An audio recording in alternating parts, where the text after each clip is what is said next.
गन्ने की खेती हो रही है और गन्ना अब कट करके रस का गुड़ बनाया जा रहा है। उत्तर प्रदेश में, मध्य प्रदेश के भी कई क्षेत्रों में गन्ने का गुड़ बहुत बढ़िया बनता है।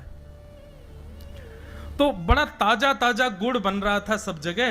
तो सूरजध्वज जी ने क्या किया, एक दुकान पर जाकर के एक दुकानदार से कहा, भैया सुनो, 2 बैलगाड़ी भर करके गुड़ हमको वृंदावन पहुंचवाना है, उसका क्या खर्चा आएगा सब हमको बताओ। दुकानदार बोले महाराज, इतना सारा गुड़ आप संडीले से वृंदावन भेजोगे बैलगाड़ियों में भर करके, बहुत पैसा लगेगा। इससे बढ़िया तो किसी आदमी को धन देकर के, आधा धन देकर के आप वृंदावन भेज दो, वृंदावन में भी गुड़ मिलता है, वहीं से खरीद के ठाकुर जी को निवेदित कर देंगे। सूरजध्वज जी बोले, नहीं, मैं प्रेम करता हूं ठाकुर जी से, ठीक है कि गुड़ वहां भी मिलता है, लेकिन मैं वहां से भेजूंगा जहां मैं रहता हूं, यही तो प्रेम का स्वरूप है। मिठाइयां तो दुकानों पर मिलती हैं ठाकुर जी के लिए, लेकिन वास्तविकता बता रहे हैं, आप दुकानों से मिठाई खरीद के ठाकुर जी का भोग लगाने ले जाते हो, ठाकुर जी उसको देख करके कहते होंगे हाँ ठीक है लाओ धर दो, लेकिन जब अपने घर में स्वयं रसोई में बना करके लेके जाते होगे ना, ठाकुर जी मानो जैसे जीभ चाटते होंगे, बल्ला लेके आ भैया, घर से बना के लाए हो। अपने प्रेम में अपनी वस्तु प्रदान की जाती है, अपनी समीप की वस्तु दी जाती है, भले ही उसमें फिर खर्चा कितना भी हो। सूरजध्वज जी ने बढ़िया सुंदर गुड़ बैलगाड़ियों में धरवा करके भिजवाया और गुड़ की बैलगाड़ी पहुंची अर्धरात्रि में वृंदावन। और जैसे ही वृंदावन पहुंची, मदन मोहन जी के मंदिर के बाहर मंदिर बंद हो चुका था। पुजारियों ने कहा, बोले भैया सुबह तक प्रतीक्षा करो, सुबह मंदिर खुलेगा तब गुड़ भीतर जाएगा। लेकिन भीतर बैठे मदन मोहन लाल जी बेचैन हो गए और जैसे ही पुजारी जी सोने के लिए गए, मुखिया जी शयन में गए, स्वप्न में श्री मदन मोहन लाल जी प्रकट हो गए और रोने लगे। मुखिया जी बोले, जय जय कहा भयो, आप रो क्यों रहे हो, कोई पीड़ा? बोले ना है, मेरो बहुत जोर से गुड़ खावे को मन कर रहा है। बोले जय जय, अभी संडीले से गुड़ आए हैं आपके लिए, लेकिन सुबह तक ने प्रतीक्षा कर लो, अब तो रात्रि शयन को समय है गयो है, सुबह 4 बजे आपकी मंगला होगी, मंगला के बाद मैं पहले गुड़ को ही भोग लगाऊंगा, गुड़ की कोई बढ़िया सामग्री बना के आपको पवाऊंगा। मदन मोहन लाल जी स्वप्न में और जोर जोर से रोने लगे। बोले मैं 4 दिन से प्रतीक्षा कर रहे हो या गुड़ की, आज बेचारो जैसे तैसे यहां पहुंचो रात्रि में, अब तुम मुझसे और प्रतीक्षा करवे की कह रहे हो, तुम कह रहे हो सुबह तक और प्रतीक्षा करूं मैं? अगर तुम मेरे सच्चे प्रेमी हो तो अभी आओ, मंदिर खोलो, गुड़ भीतर लाके खीर बनाओ गुड़ की, मुझको अभी पवा।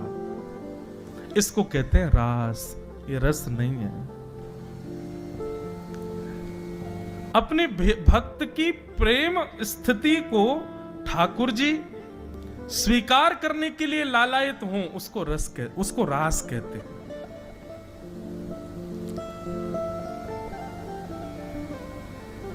रस और रास।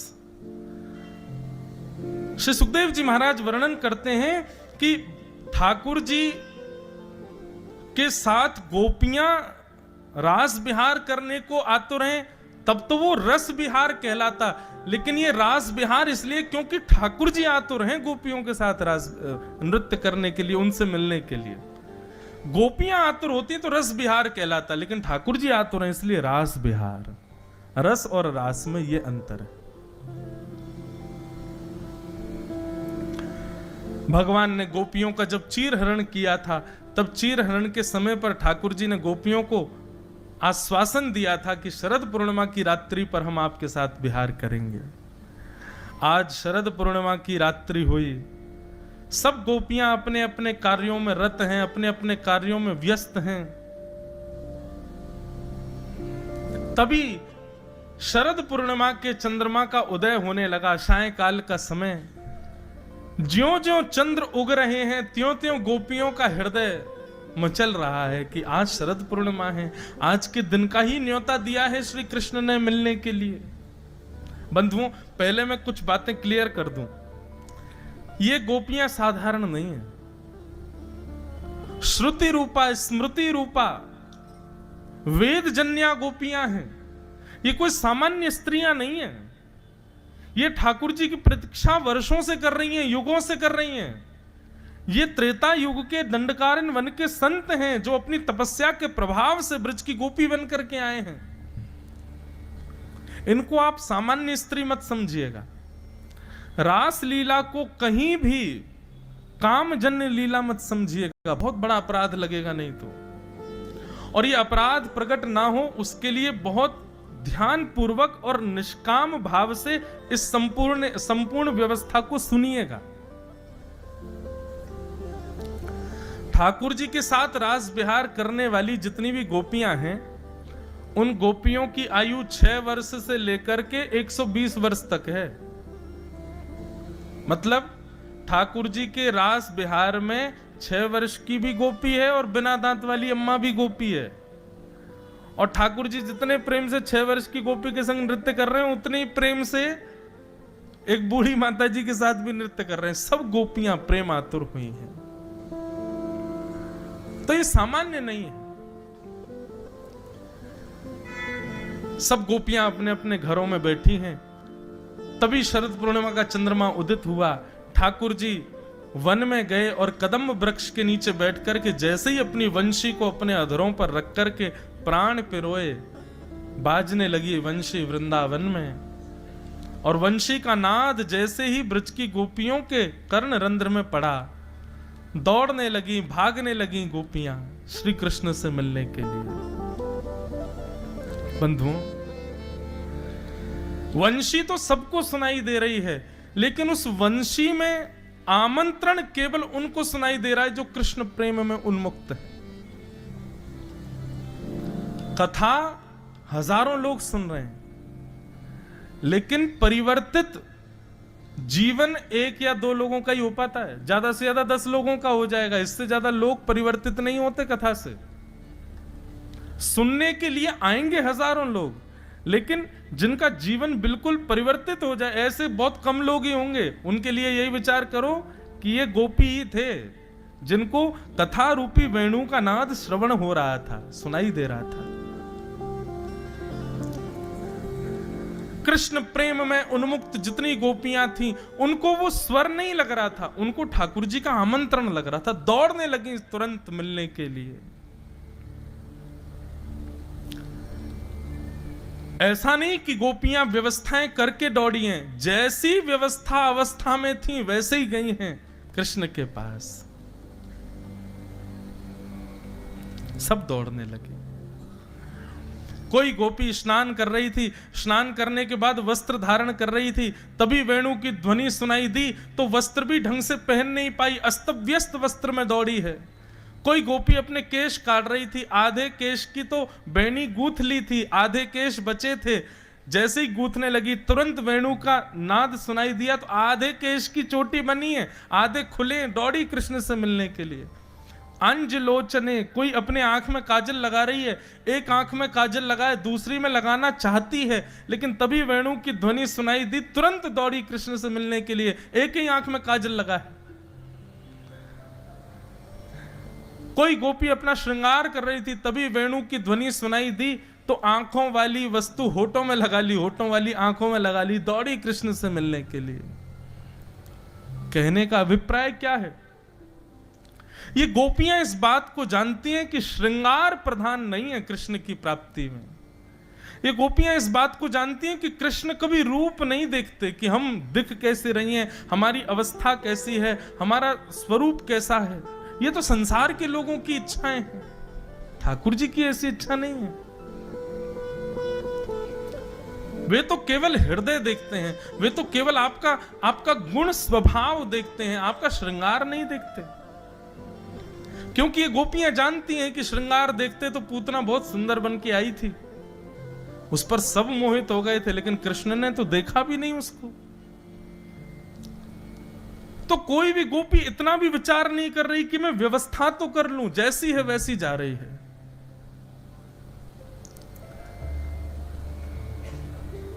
सब गोपियां पहुंच गईं वन में।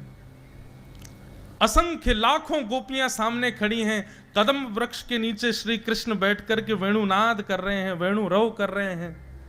तभी ठाकुर जी ने नेत्र खोल करके देखा तो जहां तक दृष्टि जा रही थी सब गोपियां, और अस्त व्यस्त हैं गोपियां। किसी के केश खुले हैं, किसी के नेत्रों की दशा विचित्र है, किसी का श्रृंगार विचित्र है, किसी के वस्त्र विचित्र हैं। ठाकुर जी प्रसन्न हो गए और प्रसन्न होकर के ठाकुर जी कहते हैं, स्वागतम वो महाभाग प्रियम किम करवाणि ब्रजस्यानामयं कश्चित् ब्रूतागमन कारणम्। सब गोपियां खड़ी हैं और ठाकुर जी कह रहे हैं, स्वागतम स्वागतम स्वागतम, आइए आइए आइए, आप सबका स्वागत है। वृतागमन कारणम, आप सबके आने का कारण जान सकता हूं मैं? एक तो किसी को निमंत्रण पत्र देना, निमंत्रण पत्र के बाद फिर उसको कॉल करके बुला लेना, और बेचारा व्यक्ति आपके दो दो निमंत्रणों पर आ जाए तो उससे यह पूछना कि तुम कैसे आए, कितना कष्टदायी हो गया ये। और वो भी कोई सामान्य व्यक्ति नहीं, जिसके लिए आप मर मिटने को तैयार हो, वो ऐसा करे तो कितना कष्ट होगा।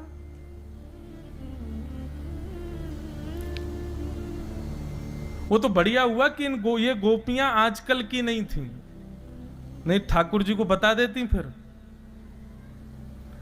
एक तो चीर हरण के समय हमको कहा कि हम शरद पूर्णिमा पे मिलेंगे, उसके बाद भी गोपियां बोली शरद पूर्णिमा का चंद्रमा प्रकट हो रहा था, तब भी हम नहीं जा रही थी, अपने अपने कार्यों में रत थी। फिर वंशी बजाई, वेणु बजा करके हमारे कान में आकर के स्वर घोल करके कह रहे हैं कि जल्दी आओ, मैं तुम्हारी प्रतीक्षा कर रहा हूं। और जब हम सब काम छोड़ के चली आ रही हैं, यहां आकर के खड़ी हो गई, लोक लाज छोड़ के आ गई, पति परिवार छोड़ के आ गई, अपने बच्चों को छोड़ के आ गई, ये भी विचार नहीं कर रही है कि लौट के जाएंगी तो क्या होगा हाल। और ये कह रहे हैं ब्रूतागमन कारण, हम अपने आने का कारण बताओ। अच्छा एक बात बंधुओं पुष्ट करूं, ये आजकल ये पुष्ट करनी पड़ती है, कलयुग चल रहा है ना, 2 मिनट में संशय करते हैं लोग। तो ठाकुर जी की जो रास लीला है या इस प्रकार की जितनी भी लीलाएं हैं, इन सब में शुकाचार्य जी वर्णन करते हैं योग मायाम उपाश्रित। ये जितनी भी गोपियां ठाकुर जी के पास गई हैं, अब यहां वर्णन आता 6 महीने तक ठाकुर जी रास बिहार करते रहे, तो 6 महीने तक पति बच्चे परिवार कुल खानदान ये सब ऐसे ही पड़े थे, इनको जरा भी नहीं लगा हमारी बहू बेटियां सब कहां चली गई। तो कहते हैं योग मायाम उपाश्रित।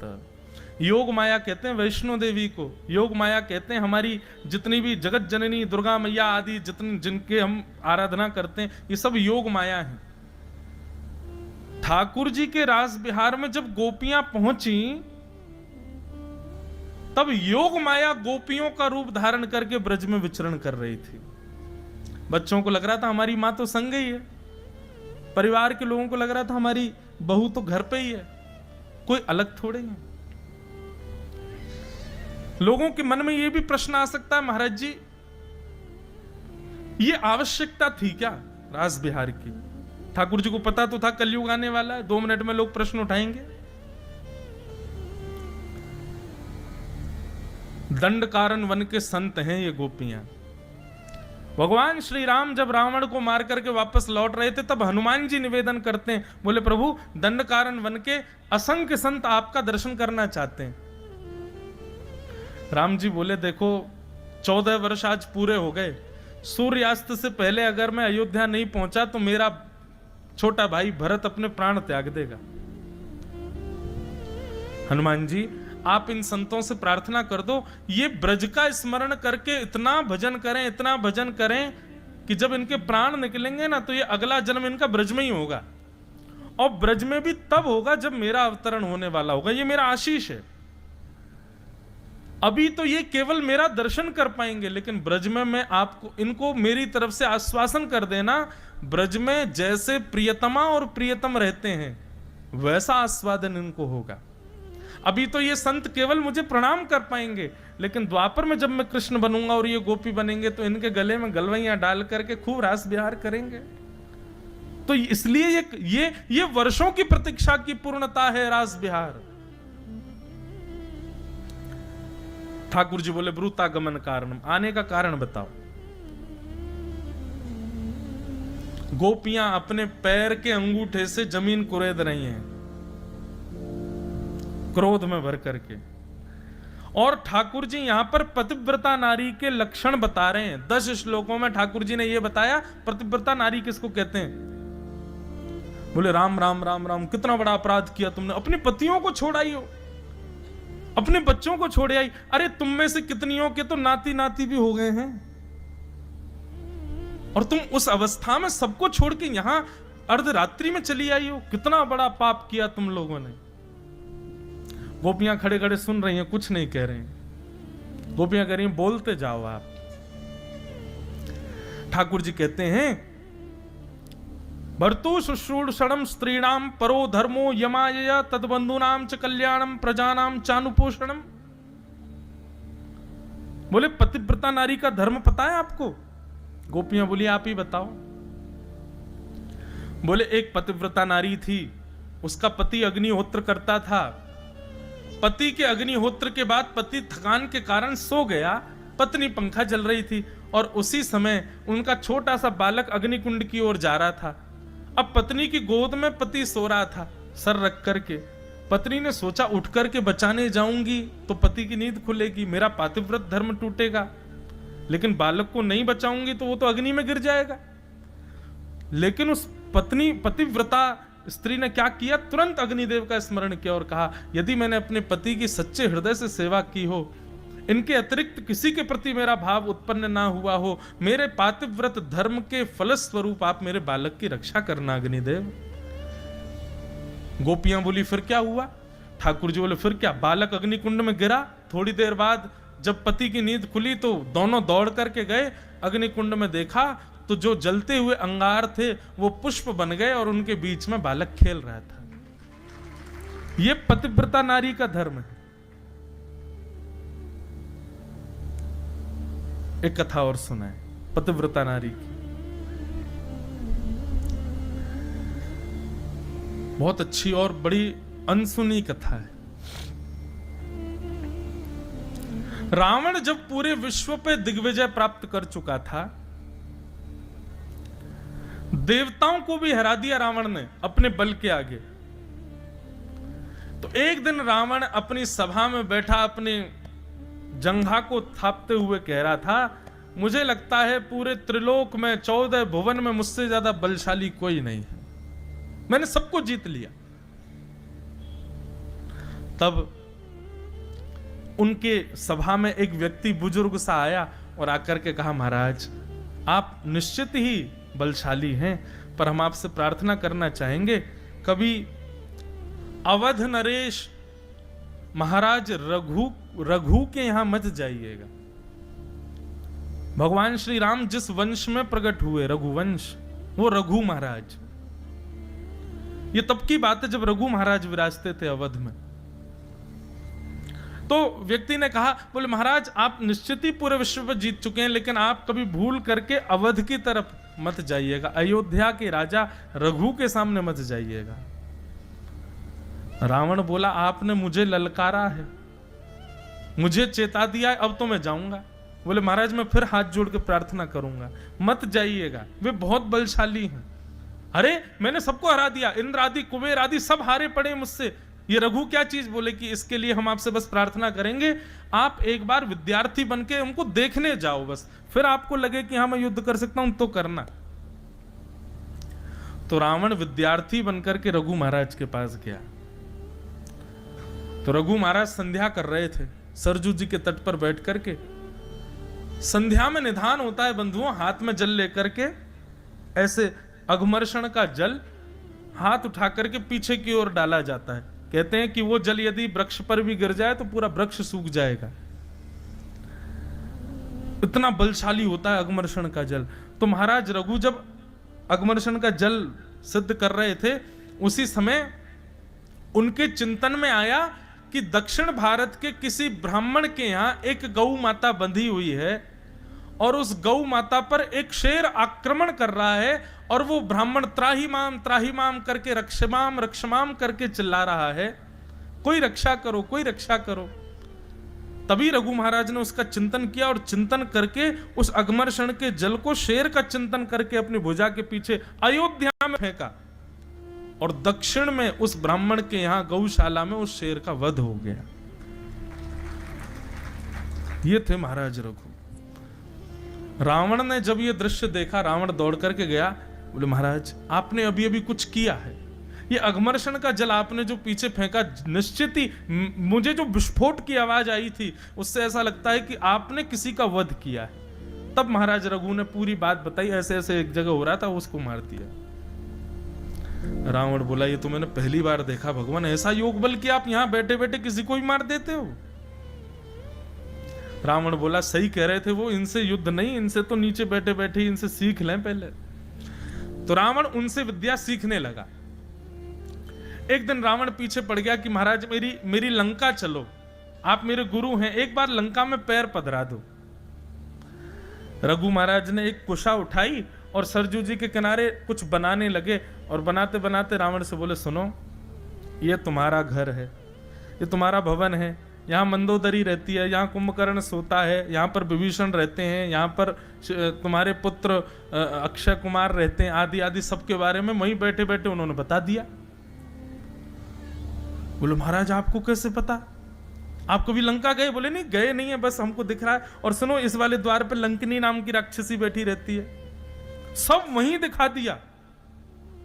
रावण बोला जय हो भगवान, आप दिव्य हैं प्रभु, मेरी लंका चलो, मेरी लंका में चरण पद। बहुत जिद की तो गलती से रघु महाराज का हाथ उस नक्शे के एक कोने में पड़ गया। रघु महाराज बोले राम राम राम, जे क्या हो गया? रावण बोला क्या हुआ? बोले अरे हमारा हाथ पड़ गया इसके ऊपर। तो बोले इससे क्या हुआ? बोले इतनी तुम्हारी लंका का हिस्सा समुद्र में डूब गया अब, क्योंकि मेरा हाथ गलती से पड़ गया। रावण दौड़ करके लंका गया तो वास्तव में उतना टुकड़ा डूब रहा था समुद्र में। रावण बोला कि भाई ये रघु तो साधारण नहीं है, युद्ध करना तो दूर की बात है, ये तो कहीं पे भी कुछ भी कर सकते हैं, मुझे भी मार सकते हैं। तब रावण ने पूछा कि रघु महाराज के बल का कारण क्या है। तब एक संत ने आकर के बताया, बोले रघु महाराज स्वयं भी वेदज्ञ हैं, स्वयं भी गुरुनिष्ठ हैं, पर उनसे भी ज्यादा उनकी पत्नी, वो गुरुजनों को प्रणाम करती हैं, वो सेवा करती हैं, यज्ञ करती हैं, सब करती हैं और पतिव्रता धर्म का पालन करती हैं। इनकी पत्नी के पतिव्रत धर्म का बल रघु महाराज को मिला हुआ है। रघु महाराज को मारने का केवल एक तरीका है, इनकी पत्नी का पतिव्रत धर्म जब टूटेगा तभी आप इनके ऊपर आक्रमण कर सकते हैं। रावण बोला हम राक्षस हैं, इतना तो हम पे आता है, हम रघु का रूप धारण करके जाएंगे और इनकी पत्नी का पतिव्रत धर्म तोड़ देंगे। रघु महाराज किसी कार्य से बाहर गए थे, रावण रघु का रूप धारण करके अयोध्या आ गया और जैसे ही भवन में प्रवेश किया, रघु महाराज की पत्नी के सामने जाकर के पैर पर पैर रख करके रावण जैसे ही बैठा, उसके नेत्र और उसकी चाल ढाल से पत्नी समझ गई थी कि ये रघु नहीं है, ये रूप धारण करके है। तुरंत सैनिकों को आज्ञा की बंदी बना लो इसको।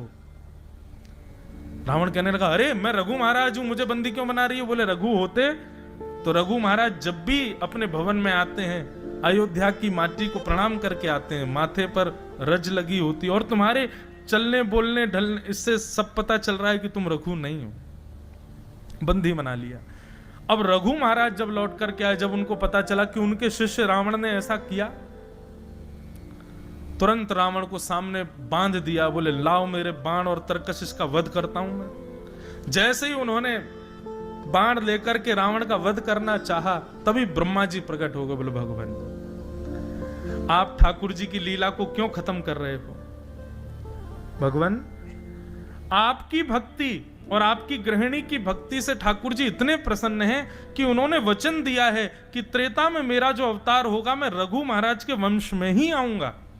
और रघु महाराज जी से कह दीजिए कि रावण को ना मारें, जिस बाण को इन्होंने धनुष पर ताना है इस बाण को ब्रह्मा जी रख लें अपने पास, जब रावण का वध होगा तब इसी बाण से मैं रावण को मारूंगा।